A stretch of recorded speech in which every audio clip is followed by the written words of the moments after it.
welcome to episode 4 now of our weekly hang with Nick Granville in Wellington, myself in Auckland. Welcome. And let's go over. The last time you asked me to have any gigs on the weekend, I said I didn't, but I just realized on the day I had a gig with my friend Ben down at the waterfront. It was really cool because it was the first time we were playing there.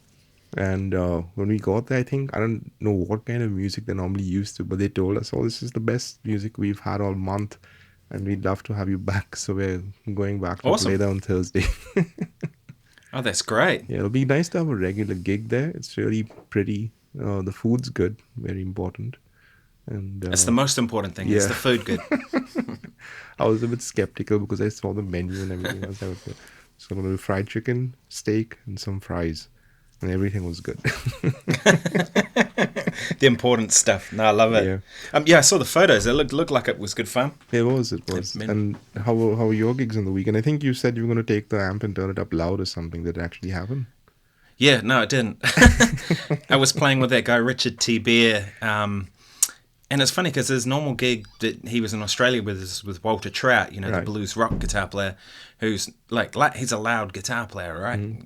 Gotta be, and the first thing he did was we started playing, and because we did a bit of a sound check, and he said, he goes, "Ben, can everybody just turn down a little bit?"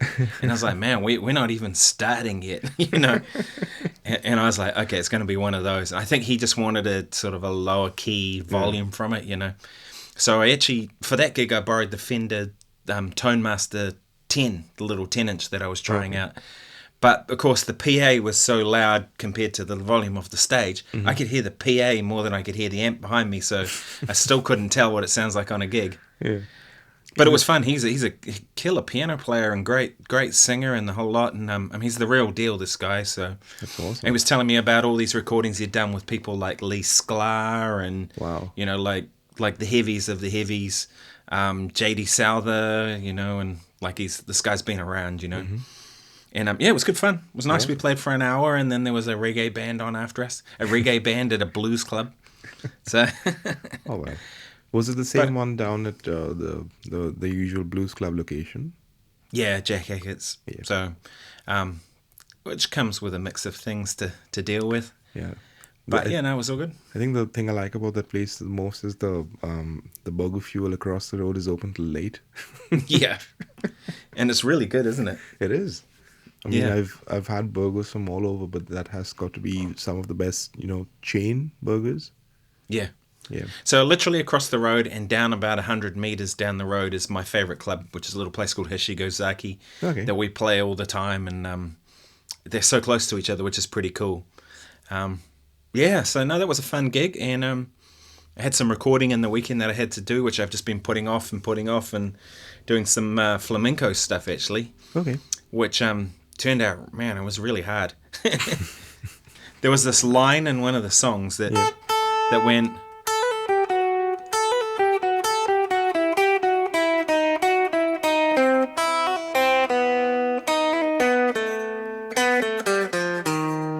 But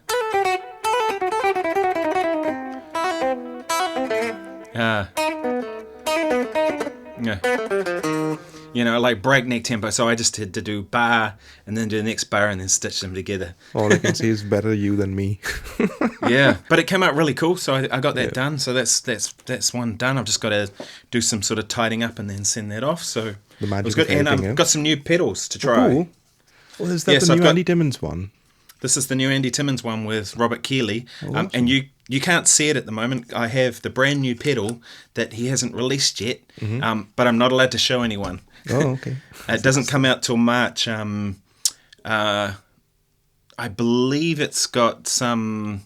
It's built on a famous circuit, two famous circuits. Okay. Kind of like this was. This was kind of built off a Boss Blues driver, and then some kind of Germanian fuzz thing or whatever it is. Yeah. So the new one I actually like even better. Mm-hmm. So that's what you're hearing right now. I'll turn.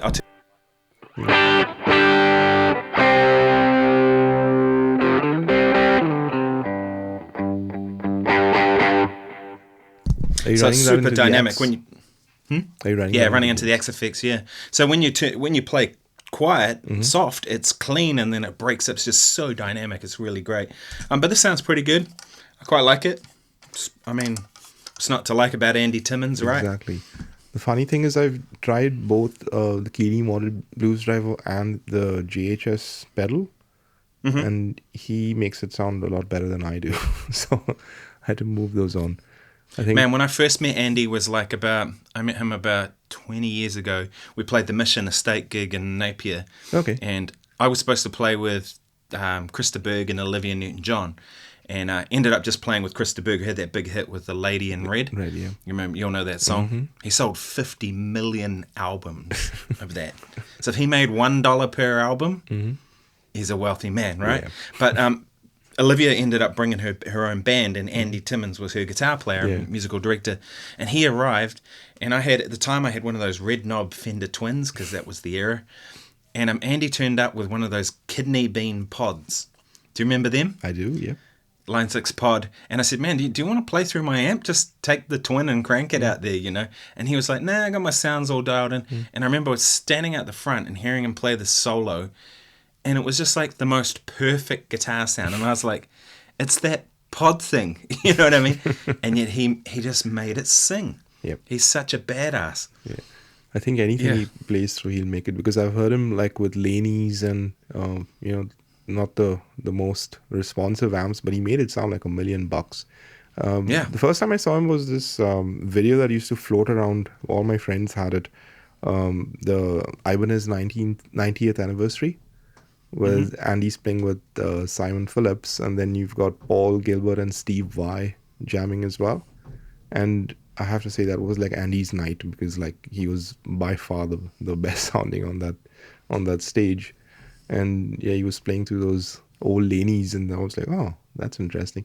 And what a great guitar player. And then I went and found all, his solo stuff, and, got into that in a big way. For a very long time, I was like, fully into, listening to that. And I'm sure he's like a big influence, though I normally don't really, say that, I would be listening to Andy Timmons all the time and stuff. But I can hear things I do till now that I've probably gotten off him. I can hear that in your playing too, sort of, there's a melodic sense he has, I think, which anybody who's heard his playing kind of, you end up with that, Yeah, he's a great guitar player. And also he's a big Beatles fan as well, which I think translates when he did those albums where he did Sgt. Pepper's, just one guitar, which is a monumental task. But you can kind of hear that in his playing. There's a certain, sensibility, like you said, melodic and otherwise. And a great sense of rhythm. I think that makes a big difference as well, because he's so on the groove. You remember the song he did, Groove or Die? Yeah. I used to keep playing that to all my shredder friends. I was like, okay, listen to that.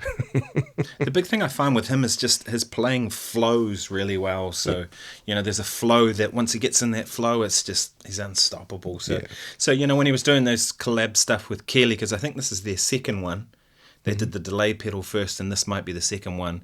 The delay made perfect sense, because Andy always used 2 delay pedals, and he used to, and whereas now they built one into one of these Keeley pedals, so that's pretty cool. And then now the distortion pedal, pretty cool. Overdrive pedal, really, not distortion. Because I remember his early rig rundown with the Strymon timeline, and I tried to cop that preset. I think I still have it on my old timeline, and it's called Andy. Yeah. Because that's what I was trying to go after. What a great guitar player, man.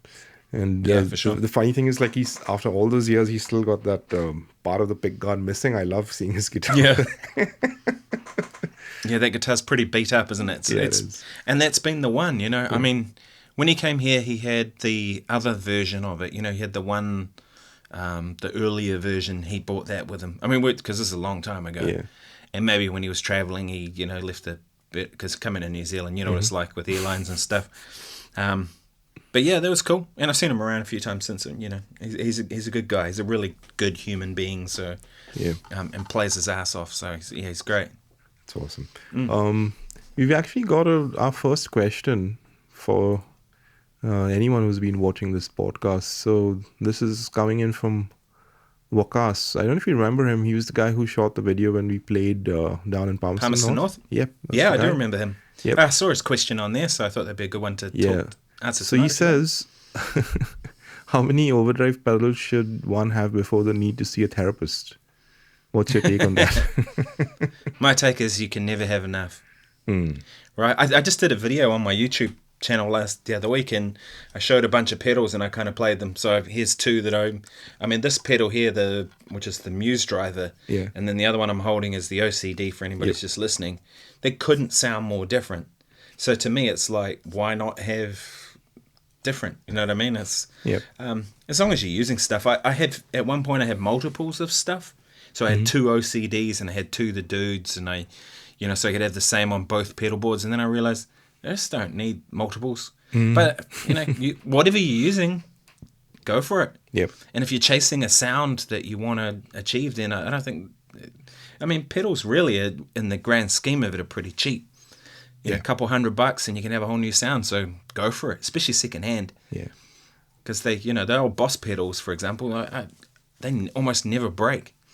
You use them as a doorstop. Pretty much. Yeah. What do you think? How many pedals do you reckon is the? I would say it depends on the amp. Like if you're taking that Soldano, I'd say you don't need an overdrive pedal with that amp. It's got plenty of gain. Just rolling down your guitar volume, you can get a whole bunch of textures. Maybe a fuzz on the crunch channel would be, an option. But again, not really.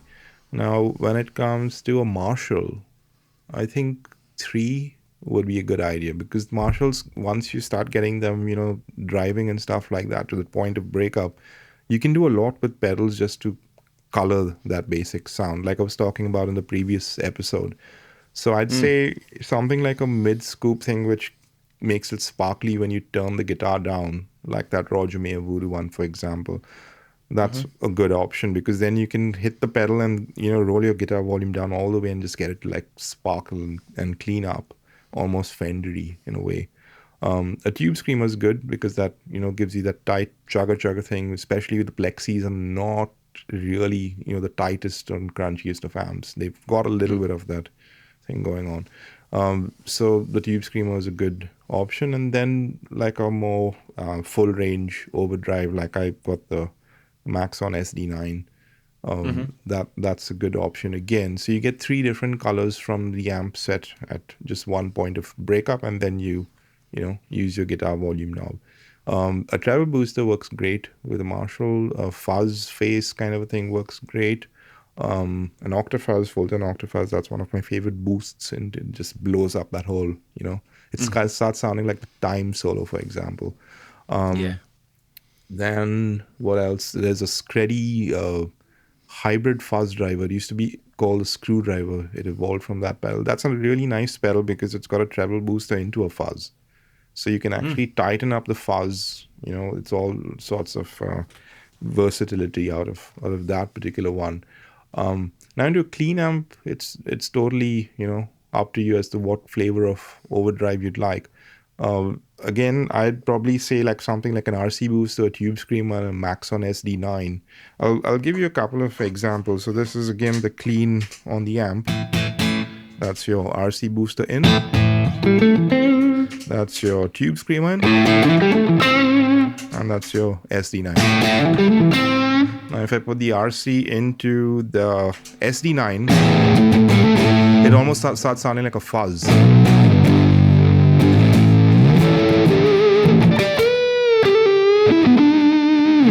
Then if I was actually going to ask you if you stack pedals. You do stack pedals, don't you? Into a cleanish amp, yeah. If the amp's already cooking, maybe not so much unless I need like some super amount of, But essentially that's stacking anyway, isn't it? Because the amp's got distortion and you're adding more distortion, aren't you? So. Exactly. So now if you run the Maxon by itself and then put the tube screamer in front,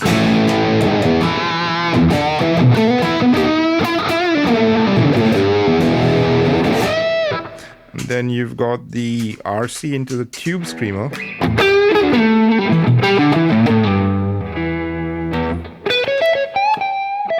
You get those D-style kind of tones almost, right?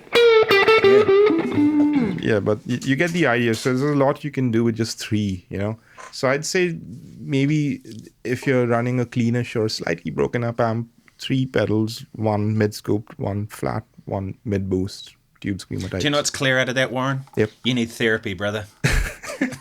Don't we all? You and I both. We Yeah. both need therapy for our Yeah. guitar pedal obsession. I'm- No, I agree with you. I think 3 is a good number, Yeah. right? A clean boost, one that's going to push it over and then be like a lower gain, and then one a higher gain, Yeah. and then stack pedals. Because that's one of the big things I find. Like, one of the reasons for a long time I used an OCD and a dude pedal was that they stacked well together. You know, the OCD did that AC/DC sort of crunchish kind of sound. Yep. The dude was like a Dumble pedal, and the combination of the two was just full on shreddy rock kind of guitar tone, which I don't use that much, but sometimes you want that, and it would just go into feedback really quick. It was so much fun. So those pedals together, and then I used the clean boost like you did, the Spark Spark Boost by TC. And I'm which was just guessing a you clean- were running into a cleanish amp. Yeah, always a cleaner amp that's on the edge of breakup is what I'm looking for. The other day I Yeah. tried the Dude into the Sir Bella, and that was a great sounding little combination, especially with the Les Paul. And bet. then I put the full tone Ranger in front as a treble boost, and that was another great stack as well. And then by itself, that Ranger made the Les Paul like really sparkly. Maybe I can show that to you in a subsequent episode, but that was one very cool sound which I personally hadn't really thought of.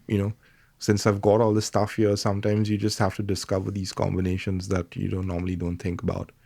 And I like what you said last week about you have so much gear that you forget you've got stuff, and then it's like new discovery. Exactly. The last pedal I honestly bought was that Ox Stomp, and that was like the only pedal I've bought for like the last year almost, pretty much. That's cool though, right? Yeah. Like you've probably got most things covered now, right? So it's now I just think a matter so. of experimenting with it. Yeah. The only things I sometimes think about are those weird pedals like that hologram effects and stuff like that, where the pedals themselves are almost like another instrument and the guitar just becomes a trigger, and you get all these weird, pulsing kind of arpeggiator kind of sounds. So, maybe down the line if I come across, it's like almost like, it stays at the back of your head, and then you find a great price on one used or something. Then like, okay, I don't mind taking a punt on that. So at least I really want that pedal too. That's one that I've had my eye on for a while, but they're so expensive. they are. The hologram, what's it called? Hologram There's one Dream Sequence and one other one, Infinite Jets or something like that. Infinite Jets, that's the one I was thinking of. Yeah, Yeah. I had my eye on that. But they were like $800, $900. And I'm like, for a pedal that I'd probably play it and find some cool sounds, and then it'll go and sit on the shelf. Maybe if more people start watching this, they may send us one to try out. Yeah, I reckon. That'd be cool. I can't tell you how many people have sent me like, oh, will you, do a demo? And then they find out you're in New Zealand and they're like, oh, we thought you were in the States. Man, I had someone get in touch about demoing an amp, and then when they found out that I was in Wellington and not in Auckland, they were like, he said, I don't think the time I courier it there and back, it's worth it. And I'm like, it's only Auckland to Wellington. Yeah. I was like, fine, no worries. And I was like, hang on, you got in touch with me, not the other way around. It was bizarre. Yeah. But anyway, he had some cool stuff, that guy. Yeah, but I found that as well. Like a lot of people, because New Zealand's a long way away. It is, yeah. Little island in the Pacific, and so they once they find that out, they go, shipping's going to be expensive or whatever. I remember at one point, USPS stopped delivering to New Zealand just because they didn't have the planes. It was sometime during COVID. And they were like, no, don't send it via USPS because you won't even get it. That's funny. Yeah. Yeah. That'd be Did you FedEx or something. Did you change topic a little bit? Did you see the Super Bowl? I The halftime didn't. show? I read some reports about it, and I heard that Taylor Swift's presence kind of upstaged everything else, and then Beyonce dropped a new song, and then poor Usher got like sidelined. Yeah. I thought it was funny because on the news, all they kept talking about was Taylor Swift's boyfriend. Yeah. And I thought that was funny because it's not, they didn't say his name. They just kept saying Taylor Swift's boyfriend. And I'm like, hang on, here he is at the championship final of probably the biggest sporting event in the world, and he's not being acknowledged by his name or for his sporting abilities. It's because he's Taylor Yeah, Swift's he's boyfriend. become Mr. Taylor Swift now. Yeah, exactly. It was interesting, I thought, because her, H.E.R, whatever that stands for, Yeah. but she played a guitar solo on it, Yep. and I actually made a YouTube video that I'm putting out tomorrow about it, because I've seen a bunch of people like really bagging on it. Like one guy I saw today was saying, if they're gonna mime on it, then maybe don't have guitar solos at all. And I'm like, man, there was a female guitar player rocking out, performing. Sure, she was miming, but a guitar solo in essentially an R&B hip hop kind of gig. And she was rocking it to over 100 million people. I'm like, man, that's only good. The more times people see guitar, the better. Yeah. Because I find a lot of times in pop music now, there's not a lot of guitar. If it is, it's buried in there. So to have her come out and do that big solo, I was just like, wow, okay, cool. This is all good, And the crazy thing is, she could have played it live. I'm sure. I don't know why she was either told to or decided to mime it, because I'm pretty sure Usher was singing it live. Right. There was some pitch issues, which I like. It sounds natural. But, had it been a pre-record, they would have smoothed all that out, I'm sure. Yeah. So I'm pretty sure he was singing a lot of it live. So I thought, man, she should have taken a crack at the guitar solo live. It would have been great. Yeah. Because she can play. But, yeah. Yeah, well, I guess they have like such tight schedules or whatever. They must have not wanted to take a chance on that, I mean, yeah, but they practice. What I heard is that the work that goes into that goes in about 6 months before. Yeah. So it's not like it's last minute. And she got one solo to learn. I'm sure she can do it by memory and come and nail it. You know what I mean? And maybe if there's a mistake somewhere or whatever, who cares? It's music. It's like, do you know what I mean? I'd have liked to have seen her have a crack at it, but I was just pleased to see a female guitarist, and I playing quite like a her solo. signature Strat though, the clear body one. She played a red Strat on it, I think, which I think was one of her signature ones. Pretty cool. Yeah. It's nice to see a girl with her name on a Fender guitar, for example. Because otherwise it's just been a bunch of guys in the past. Yeah, totally. But I mean, a lot of guys do play guitar. It is, it's mostly guys that play guitar. And I talk about that in the YouTube video, that like my analytics on YouTube are like, some videos are 100% guys. And it's not that I'm pitching it that way. It's just that I'm putting it, it's accessible to everybody. Yeah. So I'm hoping that, some young females are thinking, wow, I'd really like to play guitar. And they see her do that solo and they go, wow, that's what I want to do. And they're inspired. That's what I'm hoping. I think it's changing though. I'm seeing heaps of, really cool girl guitar players or should we say non-male guitar players on Instagram and stuff like that. And some of them are really awesome. So, I just hope it becomes very democratic. Otherwise, it's been pretty much a sausage fest for a very long time.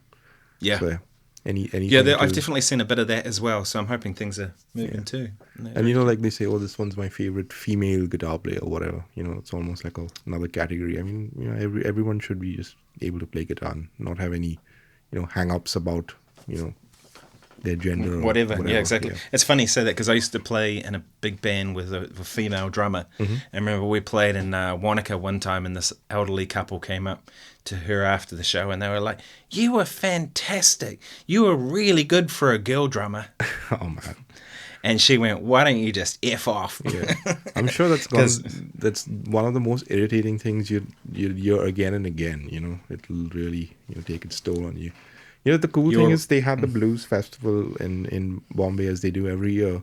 And this year it was only female fronted artists, which was amazing. Only female? Only female fronted artists. I mean, there were some musicians who were in the band as well who were not female. But it's pretty interesting because some of the clips I saw were like, pretty awesome. I'll see if I can send you a couple though. But as long as, it's always like a pendulum that swings. It's swung too far in one direction, then it has to go too far in the other direction, and then you'll find some kind of... And it equalizes out. Yeah, exactly. Yeah. Exactly. And but the more people playing guitar and the more people seeing guitar, I'm all good with it, Yeah. Yeah. That was interesting. I thought the band sounded good. Whether they were playing... I suspect they were playing live, because, man, the drummer was playing some fills over some pretty full-on bits, which would be hard to kind of mime. Mm-hmm. Do you know what I mean? Yeah. But it was good. It was, I mean, it's not really my sort of music. It's not, this sort of 90s R&B hip hop is not really, my thing, but it served its purpose. So, and it's got people talking about music and guitar, so it's all good. Awesome. I think. Oh yeah, Oh, was there a second part to his there question? was a second part of his question. I was just thinking of that. So it's saying over the So to last. answer the first part of his question, we both need therapy, and so does he probably. Yeah, here you go. It says over the last, say, 10 to 15 years, what guitar technique have you improved on the most? Oh, you first. I'd say my sense of timing, because I always notice it needs work, so the more I can, help to at least get that internal clock going well, the more confident and, like, shall we say, proper your playing sounds. It just sound like you've been playing a while when your grooves, and that's the thing, because even with a weird guitar sound or something, you hear someone playing in good time, that makes all the difference. Totally. That's something that you have one thing I noticed about your playing straight away was your strong sense of time and rhythm, and the way you play rhythm guitar is really great. So, and not a lot of guitar players do that, as you know. So you can tell you're focused on it. It's the same for me. I've focused on rhythm probably more than anything in the last 10 years, I'd say. Yeah. Although lately, in the last probably 3 or 4 months, I think I talked about it the other day, I've been working on my alternate picking and getting that better, and felt like I've had a bit of a breakthrough with it lately, because I took a lesson with Jake Wilson, a great London-based guitar player, and I wanted to just talk technique, and he gave me some things to think about, and he sort of looked closely at my technique and what I was doing, and I recently changed picks. I think I told you I got some made with my, as you can see, they're a bit Nice. worn. That's awesome. Yeah, they're actually cheaper than buying them otherwise. But I got some done, but these are lighter, thinner picks. And I found this really made a big difference to my chops. Like, Yeah. I can play much faster. Not that I choose to play faster, but it's nice to have the facility, and if you need it, Yeah. it's there. And it's like you're playing in reserve now. But Yeah, yeah, I that's found probably like the some big one. rhythm guitar things are very hard to play with a thick pick. You definitely need a lighter, more floppy pick to Totally. get the Yeah. bounce. The thinner great. pick is way better for rhythm. Yeah. And I'm finding it better for lead playing too now. So it's funny. I toured, I think I told you some years ago with Mike Stern, and he had a Fender Light, the thinnest, floppiest pick. And I got it, and I was like, how the hell do you play with that? But he has it forces you to play light when you have a light pick, and so that makes a different sound. Yeah, that's another thing I've been doing as well, just lightening up on the right hand a bit. Though there are times you'd want to dig in, but I liken it to when you see these guys doing the martial arts and they break the bunch of tiles or bricks or whatever. So apparently they're not really hitting it really hard. It's basically just concentrating the entire momentum into a very fine movement. So you're not wasting a lot of energy. And I think the same applies with this as well. So it's almost like you're coming down, hard with the hand, but that actual movement of the pick on the strings is not making the strings go and, vibrate too much, where they just start sounding weird and too clacky. It's like a drum. You hit it too hard, it chokes. So it's the same thing. It's technique, isn't it? Yeah. Not muscle. So you get that firmness from but it's not doing that, And I'm purposely doing an unplug just so you can hear it. So now the whole thing just goes, you just hear it, and even like when you're playing single notes, where you can just hear that sustained. And then if I were to do it the other way, it starts You can choking. hear the note go choke. Yeah, exactly. It just starts. Totally. And looking at the vibrating ellipse of a string, it's almost like physics, right? If it's got enough clearance here, there's only a certain point it can vibrate before it starts hitting against the frets. The fret, that's right. And you could hear it when you did that. You could hear it slapping against the fret. And yeah, totally. I've always had quite a light touch. Like, that's always been the way I play. I've had people come and sit in on my guitar, and on the gig, and they turn the volume back to where I had it, and the first thing they do is they go, and it goes, and they freak out, because I play light, not light, but lighter probably than most, so that you get a fatter tone, but also if the band gets louder, just by digging in a little bit, I've got room to move. You know what I mean? Have you ever used very light gauge strings at any point? I have, yes. I used to use 9s. It's probably as light as I've ever been. Okay. But we're talking a long time ago, like 20 years ago. Yeah.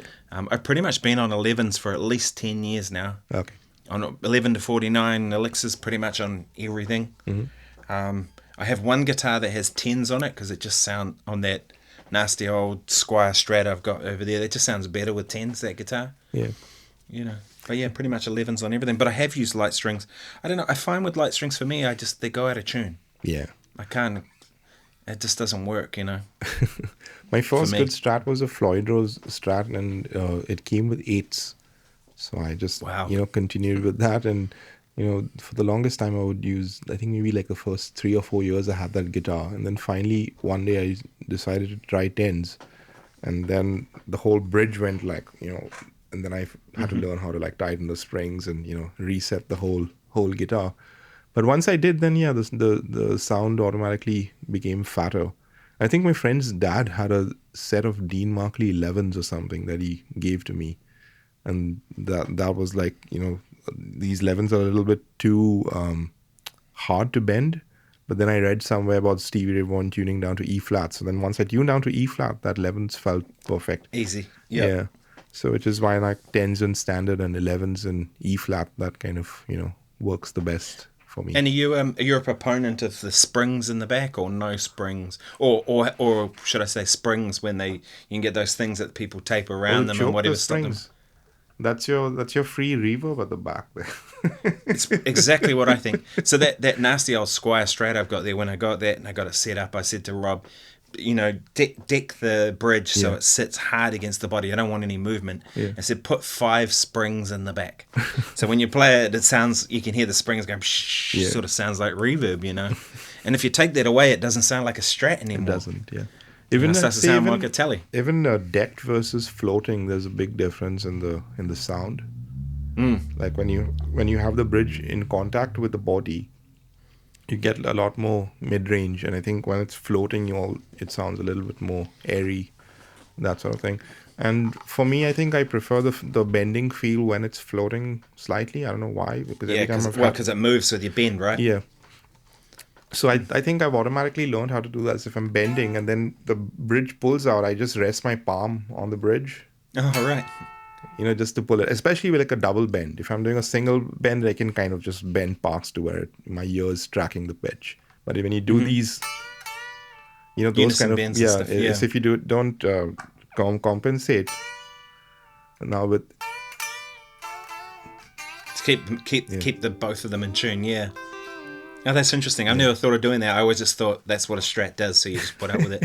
The reason I like the bridge decked hard against the back on a Strat is that you get more sustain. Yeah. That was always one of the things that bothered me most about Strats, was just the lack of sustain, because I'd always kind of gotten used to, like, I had a Les Paul, I've got a Les Paul and various things like that just, those guitars ring forever. Yeah. It feels like so. Though I think the lack of sustain is a problem if you're playing very soft. If you've got the amp up, then, you start getting that little circular feedback loop that just makes the notes sustain twice as long when you've got some volume on the amp. Totally. Yeah, Strat into a cranked up amp is a glorious thing. It's a thing, yeah. Especially like the guitar starts reacting very, acoustically. So you kind of have to do the whole juggle where, you can feel the feedback coming in at maybe on the 3rd or the 5th, and then you have to pull it back to the fundamental. And that's the thing that's kind of missing with modelers, I think, that you don't get that kind of resonance between like the strings vibrating. Yeah. Like at the moment I'm on my in-ears, and I do a lot of shows with in-ears and stuff, and you just don't get that kind of out of controlness of an amp into it, like especially a guitar like this that's a hollow body. There gets to a point when the volume gets loud enough that it'll set this thing off. With any hollow body guitar, do you know what I mean? And with the modelers, you don't really get that, do you? But then you get other advantages that you can play at a quieter volume, and Because for me, I have to have like a guitar amp on stage, even if the modeler's making the sound. I just run it into the effects loop of the amp. And I've played like through full range monitors, but that's never been it never feels like it should to me, at least. So the moment even if you're going direct and you're on in-ears, as long as you've got that amp moving some air, it just feels a little bit more and plus you can always pull out one ear and hear the amp if you have to. That's what's interesting about this FR amp I've got back here, this Fender thing. You know, I think they've fixed a lot of those issues that a lot of people have with modelers. Yeah. For one, it's got tilt back legs, so you can tilt it back towards yourself to hear yourself. But it has a 3-band EQ and it has a cut control for the tops. Okay. Because a lot of times you go into a room and it's like you play a note and it's too trebly. You just not. It's really quick to dial it back. Yeah. And that doesn't affect the front of house. It's just literally what you're hearing. Have you used it on a gig till now? I haven't. I used the 10 the other day, but I've just got the 12 come in, so I've got them both now to try. But when I used the 10 last week with Richard T. Beer, the PA system was so loud, and he wanted us to play quiet level that I could actually hear the guitar more in the front of house than I could hear the amp behind me. Yeah. Which always sucks because it's bouncing off the walls. You're not hearing it direct, you know. Yeah. So I couldn't really properly tell.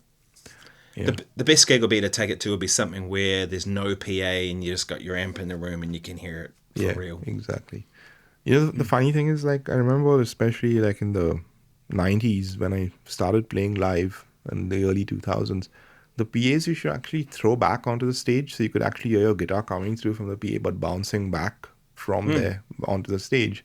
And that was a thing, you know, like you get on stage and you hit that one power chord and it just like sounds like a million massive, watts. Yeah, that's like such a trip. And then nowadays all the PAs, they don't do that. They are just fire in front. They're so directional. There's nothing coming back at stage. So you almost like you can only hear the drums, you know, on some gigs.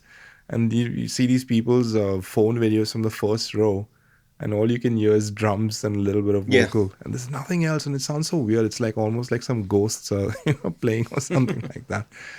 And it's funny, isn't it? Because I like that sound too. When you hear a bit of the PA and a lot of your amp behind you, if you can get that mix, then we're good. But this gig was the other way around. It was almost all PA, and I could barely hear what was coming directly from the amp, and that's when it's hard work, isn't it? You know. Because I remember in, I think, November, I did a Bollywood tour. There were like 5 or 6 gigs. And the first few were like corporates and stuff like that. I think the last gig was a festival gig. And the monitor engineer decided to have a party. And there was like a long ramp. And the singers went down the ramp and they stayed there for most of the gig. So the stage was kind of only the band.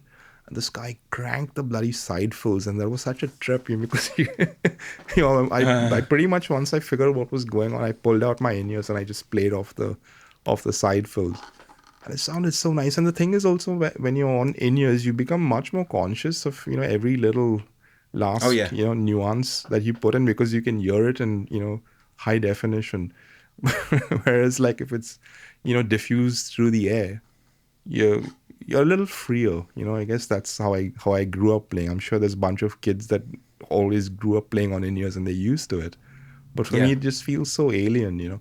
There are some gigs you have to use them. There's no getting away from them. But it's like, I'd rather not if I can help it. I'm exactly the same. And the thing I find with them, and I'm even just putting them on now, is they get caught on things, and then you go like that, and all of a sudden it yanks on your ear, and that's why I keep fiddling with it. Yeah. These are interesting, by the way. These are some I've just got $34 at Rubber Monkey. I've lost my Shure ones. I don't know what I've done with them. I think I left them at a gig or something. Which and I saw the surprisingly good ones are the Marshall, especially for guitar. The Marshall cheap ones, the corded ones, they just have like an M on the ear. For some reason, guitar sounds great on them. I guess it's because they're not so hi-fi. Because every time I've tried those like 7 drivers and stuff like that, it's never been, I guess singers love it because, but guitar is like a lo-fi instrument, I think, to start with. Well, these are $34, and I thought, hey, look, if they suck, it doesn't matter, Yeah. And I thought if they're good, I'll just buy 3 pairs, and then even if they break on a gig, like I'll just grab another pair. You know what I mean? Because I lost my last ones, which were the Shure 215s. And they were about $200. Yeah. So I could buy like for $34, I could buy like 5 of these probably for just about the same price. Yeah. And they sound decent. They've got really good bottom end. They've got a lot, probably too much bottom end in them. But guitar does sound nice in them so far. And what I'm finding is they don't fatigue your ear. Yeah. But generally I don't like wearing them. I don't like anything between my ear and the sound. Yeah. So even headphones. I mean, if I have to wear headphones, I will. But generally, I just want to hear the sound of the drums from the drums. Yeah. guitar from the guitar, and just Most of the that's that. time when I'm using headphones at home, it's these Sennheiser HD 660s, Oh, and they're those are open back. great. And guitars just sound like, it's almost sometimes I have to like, oh, I've got headphones on. I think sometimes I'm listening from the speakers. It's like so open sounding. I've got the HD 25s, which I've been using. These are pretty much the studio Yeah. You know who classics uses now. those? It's Closed back. Mick from the Pedal Show. He mixes on those as far as I remember. Well, that's what I bought them for. I actually really like mixing on headphones. I know some people think you shouldn't, but to me, what I like about it is it's consistent. Yeah. If I move over here, it sounds exactly the same as if I'm over here. And that's not the case with speakers or... and I also find that, I've got some good speakers here, 8-inch drivers, but I find headphones, I just prefer it. Yeah. And then I always check on my speakers just to make sure everything's right at the end. You know what's another useful thing I found? There's this plugin called Audio Movers Listen To, and it's normally used to send your mix remotely to a client, via the internet. So you put this plugin on your master bus, and it just sends it out remotely. So basically, I dial in on that same link on my phone, and let the mix play through my phone speaker. And I've just always, before I print, I always listen to what it sounds like there. Because, very smart, yeah. Yeah. People say like, spend all this time mixing and people are listening to it on their phone speakers. Well, actually, you need to spend the most amount of time to make it sound good on that phone speaker. Totally. And that's why everyone used for a long time those Yamaha NS10s, the little white cone studio speakers. They were a bookshelf speaker. They were like literally nasty bookshelf speakers, that became a studio classic. And the reason they became studio classic is they sounded like crap. And so if you could make it sound good on that, it sounded good on anything else, you know what I mean? And they really didn't sound good, Really no bottom end. They were a nasty top, so if you could make it good on that, it was good on anything. Yeah. But I'm like that. I've done the same thing. I'll print mixes and then I'll go and listen in the car. Yeah. That's a good one. Do you ever do that? Yeah, always. So same thing with that listen to. I can play the mix from you and dial in from the car. Just hook up the phone to the car speakers and listen to it. And then sometimes I print the file, then transfer to the phone, and then listen to Bluetooth, because Bluetooth does weird things as well. Sometimes. I find the best thing, though, when I'm doing that stuff is often to just leave it for a day and come back with fresh ears. Sure. You definitely want That's the that best thing I've ever found. Next morning, fresh ears listening experience. Totally. And you hear things you didn't hear before. Yeah. Your attention's different. Yeah, for sure. How many times have you adjusted the plugin and then you found it wasn't bypass?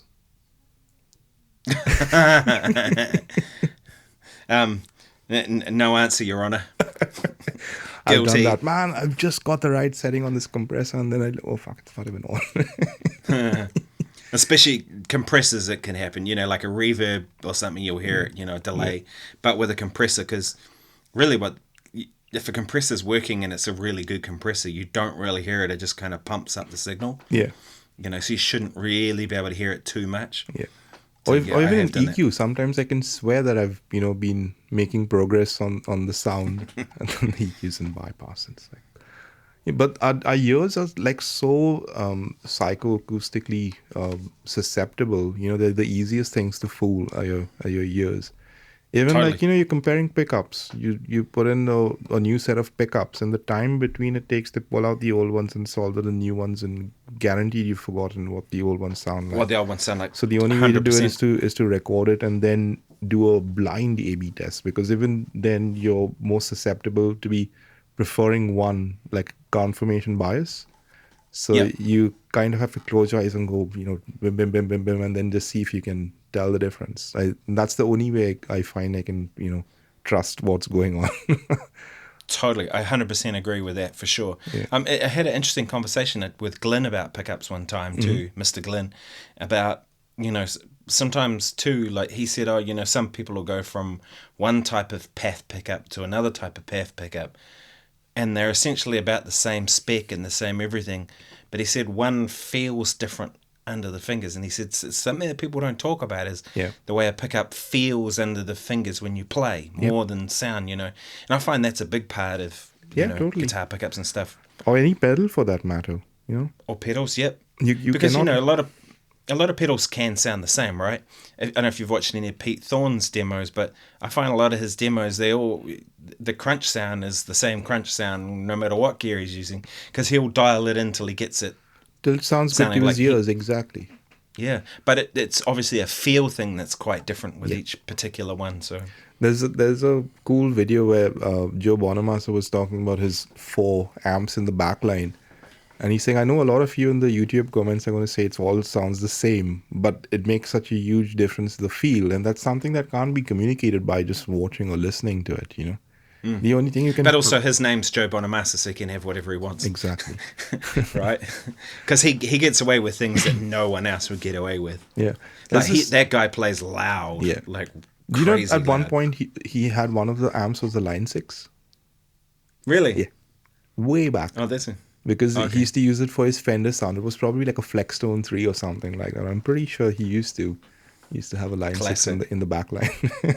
I've got to say, I take my hat off to that guy for some things he does. Because, like the 59 Les Paul or Les 58, whichever one it is that he uses. Yeah. And he takes it out on gigs. And his thing is like, well, maybe I can get that out of a more modern Les Paul or whatever. But he said it's a guitar show. People have come to see guitar. Yeah. And they want to hear a real 59 played. And so he's just figured out his audience, like, perfectly. Yeah. He's nailed it. They want to hear a Dumble. They want to hear a 59 Les Paul. They want to hear a 62 Strat, So that's what he does. And he plays into his audience perfectly. And he's made it work, Finally, my favorite guitar sound of his was that New Day Yesterday live album. And he's probably just using all reissues on that, Yeah. He sounds so good on that. Oh yeah, for sure.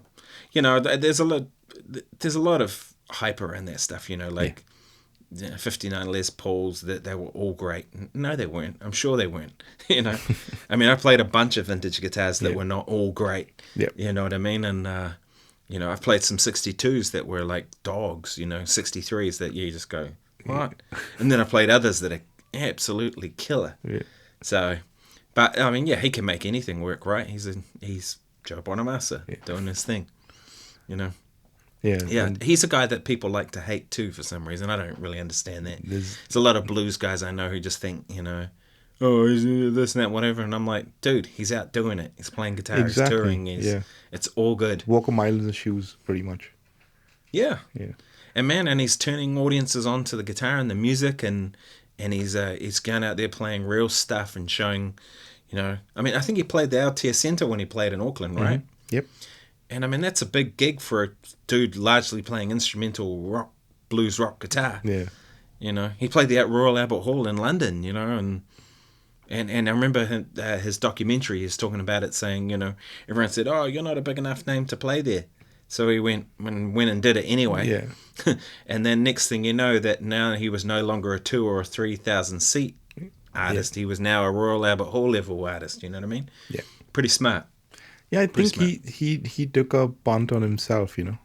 Just decided to invest in his own, put his money where everything was. So hats off to anyone who actually takes that plunge and does it. Most of us are kind of like, is it gonna is it really gonna work? And that's, you're always second guessing yourself. So to have the confidence to just go ahead and do that. That's pretty awesome. Yeah, so to anybody listening on the podcast, give us some questions. You've got Warren Mendonça here, he's a fantastic guitar player, plays his ass off, a load of experience. I mean, when I was learning to play, I was killed to be able to ask questions of someone like you who's done what you've done. So leave the comments below, people, and I'm sure Warren will give you some great answers, and I'll just talk more bullshit like I always do. No, if you want all the serious stuff answered, then that we're gonna send the questions to Nick. I just play expensive chords. That's all I can do. Exactly. Awesome. Man. Yeah. Cool. So have you got anything coming up next weekend? Or this weekend, what have I got this weekend? No, I don't think I've got any gigs this weekend. Oh, cool. I can't even remember what my next gig is. What have I said yes to? Uh-oh. You're going to be like me. I was like, yeah, I've got no gigs this weekend, and suddenly you open up the calendar and go like, oh shit. Oh no, I'm doing. Some friends of mine are doing a Steely Dan show. They call themselves They call themselves Steely DNA, Oh, awesome. which I thought was pretty clever, right? Yeah. And they've asked me to come and shoot some video and shoot some photos for them. Oh, cool. So I'm doing that on Friday, and then I've got this cool gig the following week. Actually, I've got a recording with Jeff Culverwell. We're gonna do some duo stuff, and then I'm playing this gig with Duncan Haynes, who's a piano player who's just moved back to New Zealand from Paris. Okay. Really fantastic player. And he selected all these songs for his gig, but they're all guitar songs. Okay. So there's Wes Montgomery songs, there's Pat Metheny songs, there's Gillard Hexelman, there's, and so I'm like, man, you've now got to go and learn all these really complex things, So it's a piano player's gig, but they're all guitar songs. Right. I thought that was a pretty cool idea. So we're playing in Levin, I think it is. Okay. That's not too far from you. Not too far. It's about an hour away, and all the cats are young. Like the drummer's still at jazz school. Awesome. So it's going to be interesting. I don't even know them. Don't think I've ever met these guys before. So new people, all new music. Should be fun. That's something I didn't even do till I moved to New Zealand. Like, as in, you show up at a gig, you meet people for the first time, and just play music together. Because like in India, usually you'd pretty much need to have rehearsal before you went and did any sort of I mean, unless I think now you have the open mic nights and stuff like that, but generally like when I was starting to play, like the concept of rehearsal was you can't go and play a gig without rehearsing. It's like, oh, what songs do you know? And blah, blah, blah. Okay, cool, let's play it. I remember like I'd done this covers gig with some mates, and it was the first time I was playing with them. And they said, oh, do you know April Sun in Cuba? And I'm like, oh, no, I don't know that song. Don't worry, you'll learn it. They just showed it to me like on the bandstand. So just follow me. When I do that, it's the 4 and, that sort of thing. So, it picked it up on the spot. I think by after the first chorus, I'm like, yeah, I know how this song goes now. Yeah, exactly.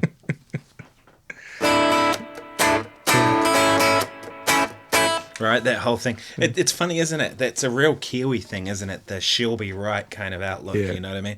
Which is a beautiful thing in some ways, but it also at the other times I'm like, come on, guys, let's just put a little bit of effort in and it'll be even better, you know what I mean? But then some musicians I work with, they actually get worse with rehearsal. Yeah. There's this great singer in Wellington, Brannigan Carr, that I play with quite a bit.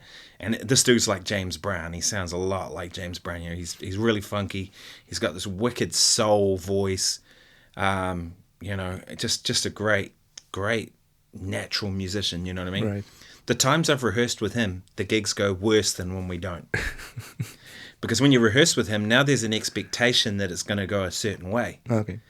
When we don't rehearse, he listens and he just follows and it goes. Yeah. And he's so used to winging it, and he cues the band, and and you never have to worry because it always works out because he's so experienced. Right. He's been around forever, and he's so used to just winging it that that's how he works. He's an improviser, but a vocalist improviser, and as long as he's got good musicians, it's going to work. But yeah, it's funny, you like rehearse with him and it gets worse. Yeah. Or you rehearse and then on the gig they just decide to go somewhere else altogether. But that's what Brannigan does the whole gig. Every single song goes somewhere else, and then you're going, why did we rehearse? Yeah. We didn't. It's not going to do that anyway. So just busked it. Yeah, we could have just busted anyway. But I like a mixture of somewhere in the middle. Yeah. A bit of rehearsal so you can figure a few things out, and then enough room to kind of do your thing as well. It helps to know what keys you're in, how fast you're going to be playing the song. Just a little bit of information. And no fiffing and farting about while the audience is waiting. Yeah. Like you said, they're teaching you April Sun in Cuba, and meanwhile the audience is going, come on guys, we want to dance or whatever, Meanwhile, they were ordering drinks at the bar. It was one of those gigs. Oh, right. Man, I had this gig one time with Roger Fox. It was really funny. Yeah. We played the Tauranga Jazz Festival, and we're in this hall room thing, and Roger goes, halfway through the gig, Roger goes, it was 4 trombone players in a rhythm section, so go figure that. And it was full, it was sold out, maybe 300-400 people at it. And Roger goes, right, shut the doors. So he got them to close all the doors, and he goes, you lot are not leaving until you buy all of my CDs. and he pulls up the CDs and he goes, "Who's going to go first?" You know, and all these people thought he was kidding, right? But he goes to one of the trombone players. He goes, "Hey, is that your mum and dad over there?" Because this guy was a young student, and he goes, "Yeah, yeah." And he goes, "Right, here's a CD. Go and get $20 off them." So this kid goes down into the audience and gives his parents the CD. They find $20 and give it back. So Roger takes the $20, walks over to the bar, buys a couple of drinks, plunks one down in front of me, one in front of the drummer. He goes, "Right, who's next?" I've still got more CDs. He sold about 10 of them because he really guilt tripped the audience into it. Yeah. Lined up drinks for the band. He goes, "Right, now we can play again." It's so funny. Yeah. Yeah.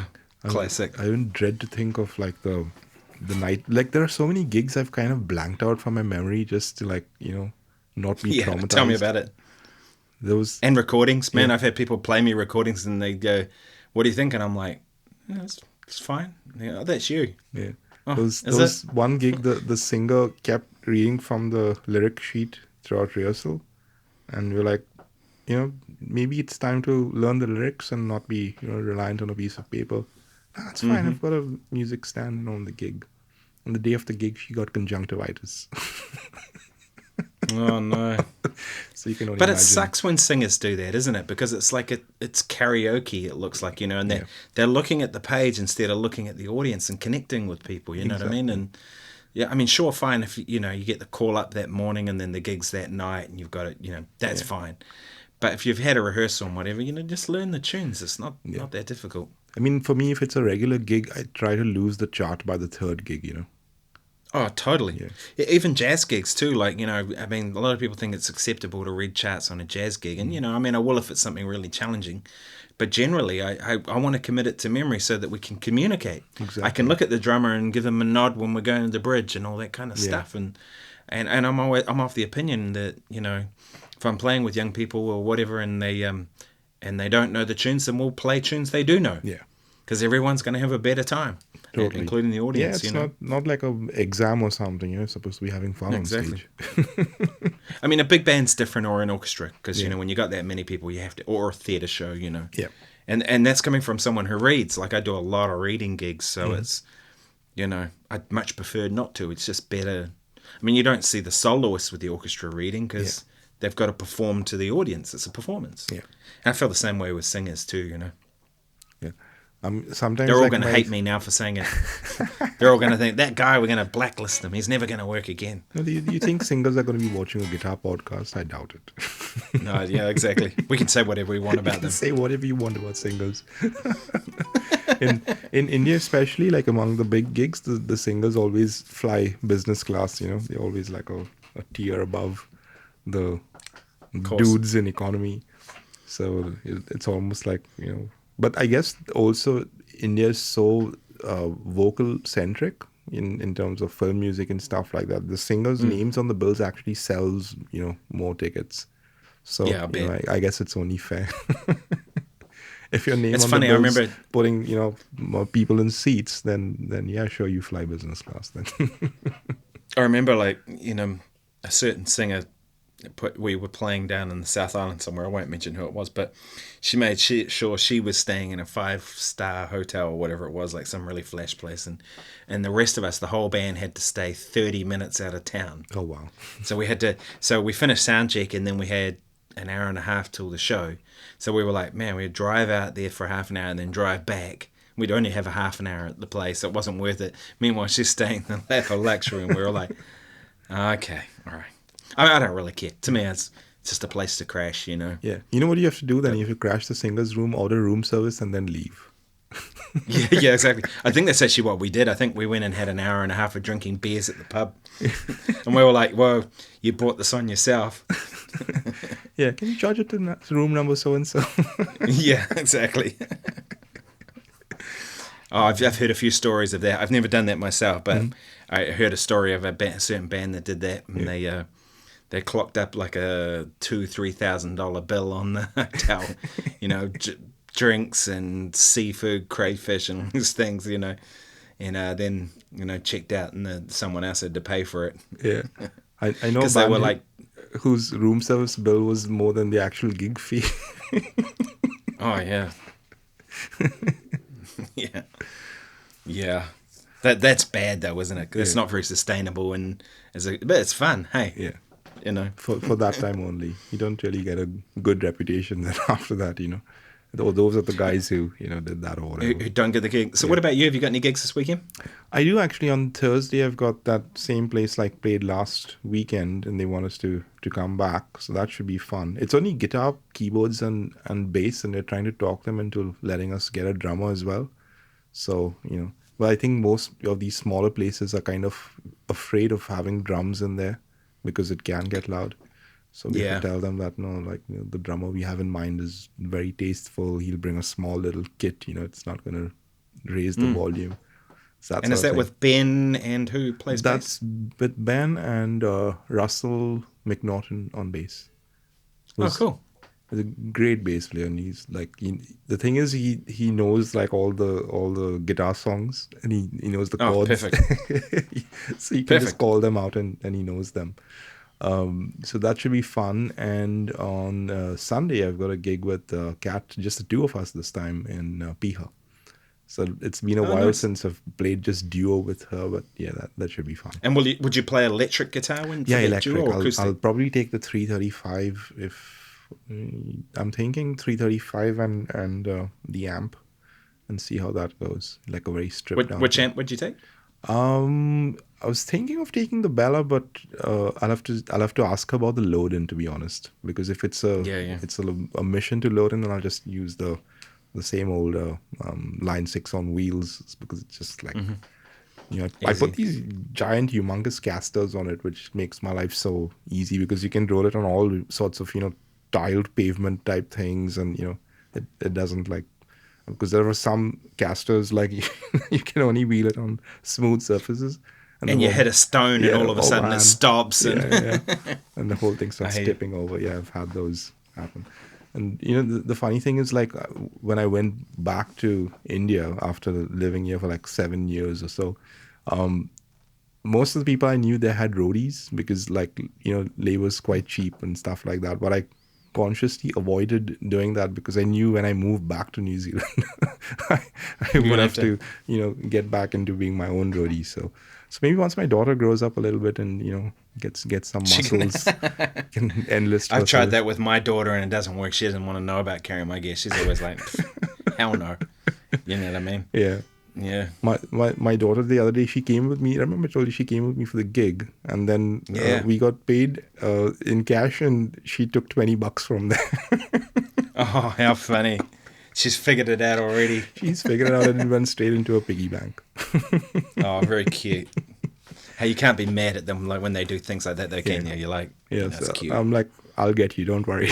But she came when the you're other a day. teenager. Yeah, she came the other day and she showed some interest in, I've got that Taylor GS Mini sitting at the back, and that's currently got Nashville tuning, like the high strung thing.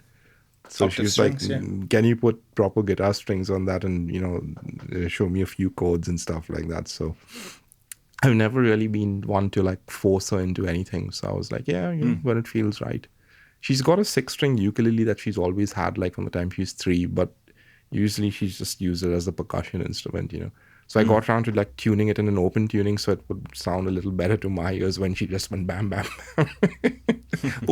open G or something like that. So yeah, hopefully, if she does show some interest, I think by the time I was her age, I was, well on my way to knowing, a little bit about the instrument. So yeah, to each their own, and in her time, you can do that. I was going to ask you, do your kids listen to Taylor Swift? Not really. No, my daughter, she, I don't think so. She's not that I've seen. Like maybe, but not that I've seen. No, her big thing seems to be at the moment like a lot of kind of more hip hop type stuff. Oh, cool. And I think part of it is that she knows that it's just going to annoy me.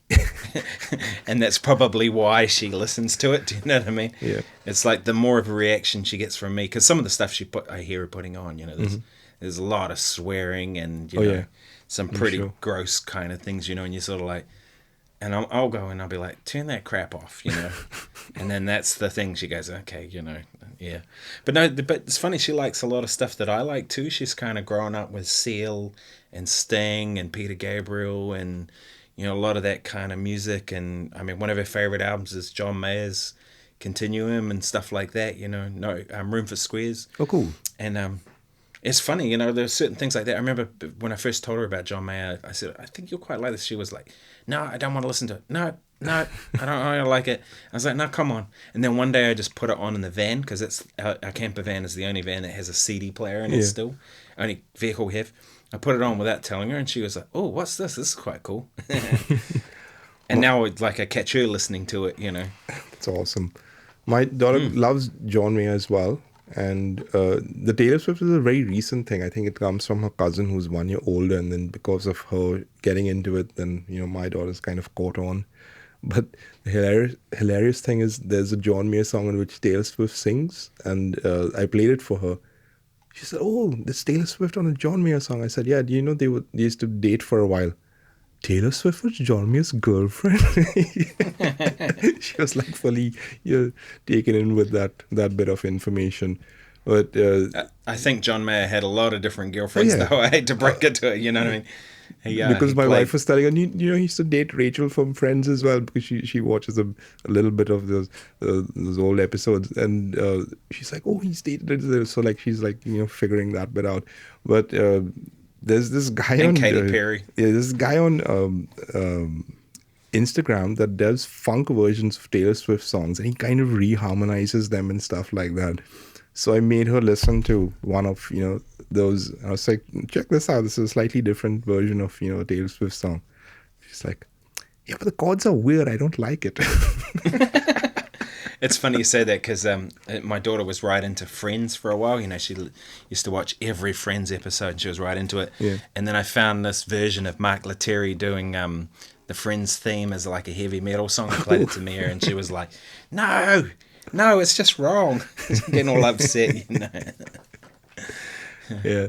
It's always interesting because like I just don't want to be that old dad who tells her what to listen to, and this is hip and that is not, and everything. Because like I remember my dad's got immaculate taste in music. He listens to like jazz and the Beatles and Crosby, Stills, and I've got so much of great music from him.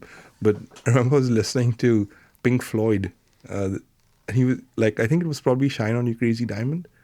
It was like, why does the song take so long to start? Yeah.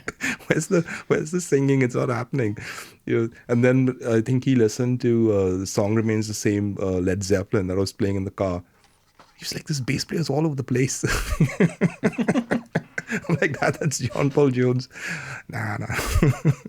Wasn't a fan. Yeah, I don't ever tell her what to listen to, but the only time I'm like, turn it off is if it's like a whole lot of really offensive swearing or like, some terms that just, Though I have to say, like one of my favorite songs when I was like in year 8 or something was Get in the Ring by Guns N' Roses, and he just goes off into this whole tirade about this media person and that, and it's just like every second word's a swear word, and we had actually memorized it like word for word, and we could like yeah, that's probably why you liked it, because of the controversy. I'm pretty sure that's what she does too. Yeah. I mean, it's something that pisses your parents off. That's going to be cool for a kid of that age, The more your parents don't like it, the more you're drawn to it because of that reason. I think that's also what happened with rock as well. It ceased being offensive, it became too polite, didn't it? Yeah, it became too polished and too polite, and then I think that's why a lot of people have sort of drawn more towards hip hop, because it's a bit more real, And now I agree. When those people grow up, I wonder what's going to be next. Yeah, who knows? It all goes in cycles, though. You know what I mean? Yeah, maybe hip hop guys are really just doing stuff that came before them. That because really hip hop is derivative in a lot of ways, isn't it? A lot of beats and stuff are just other songs reworked. Yeah. And that's what'll happen next. Yeah. AI music maybe, or some kind of weird stuff. That is going to be probably the next thing, because I have a feeling like companies like Spotify and stuff like that are going to be pushing their own AI-driven music just so they don't have pay, legit songwriters or whatever. It's all going to be about Swift the money. Sound alike, Yeah. And advertising especially, for years advertising they'll need a Rolling Stones song, for example, but to get the Rolling Stones to do their advert will cost them a huge amount of money, so they get another band to record something similar. Yeah. Well, the AI stuff will just do that, you know. I've heard There is some exciting things about the AI. Beatles stuff, which is pretty scarily good sounding. There is some good things about the AI stuff, though. I heard about that AI phone that I think it's Google makes it, and you talk in English to your phone, and it translates to whatever language on the other end. So say someone's speaking Spanish, they hear your voice, your actual voice, in Spanish to them, and then when they speak, it translates their Spanish into English in their voice, so their tone and everything back to you. So you don't need Google Translate or anything to... that kind of stuff's amazing. And can you imagine, like, one day you'll just be hearing this guitar solo in your head and you'll be able to, you know, pull it out of the out of the ether. Yeah, and sound just like Jimi Hendrix. Yeah. Or whoever. Fingers, you don't need to use your fingers, just use your mind. Yeah, man. But at the end of the day, I think it's just going to be down to how you use it, because, you know, when drum machines first came out, people were like, oh, it's going to, like, you know, ruin music. And there were great applications of drum machines, and there have been some horrible applications of drum machines, and it's just down to, you know, who's driving the engine. And then ultimately people craved real drummers again, didn't they? Yeah. Right? Yeah. Like drum machines are still used a little bit now, but really it's still, you know... so I think the same thing will happen with all this stuff. Like you said, it's got to swing really far one direction, swing back the other, and then it finds its equilibrium. Unfortunately, I don't think either of us is going to be alive by the time it actually gets to that equilibrium stage. We're going to see some funny things happen in our lifetime. And then, I think so. Maybe the death of music. Who as knows? we know it, As we know it, probably, for sure. It's going to be... Which some would say is already happening now, you know, that in terms of, like, the professional scene of music, you know. Who knows? I don't know. I like to have a positive outlook and try and think, well, these things... As long as you can, you know, still get out and play in front of people, that's always going to be something that, you know, can't be replaced by whatever. You know, that normal human-to-human interaction. It's kind of almost mystical in a way, because you're just sending energy and it's coming back at you when it's done well. Not like... Totally. I remember a drummer once, we were playing to this audience and they were like crossed-armed in the front, you know, like this. And he stopped the band and he goes, hey, you lot, it's not TV. You don't just sit there and stare at it. But in other words, come on, engage with the band, you know, because we were throwing out all this energy and getting nothing back from them. True. And I think they all went, oh, okay, that's what we have to do. And the gig was cool after that, you know. Anyway, I just got a message saying my disk storage is almost full, so it looks like we have to wrap today's episode. And we'll see you again next week, and thanks for tuning in. And thanks for everyone for watching. It's been awesome. See you next week, guys.